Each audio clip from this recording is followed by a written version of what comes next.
A first alert update now. Two senior employees for a Wisconsin corn plant will spend 2 years in prison after a deadly explosion back in 2017.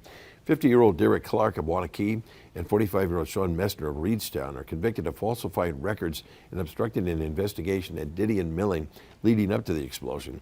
The explosion killed 5 people at the company's Cambria corn mill.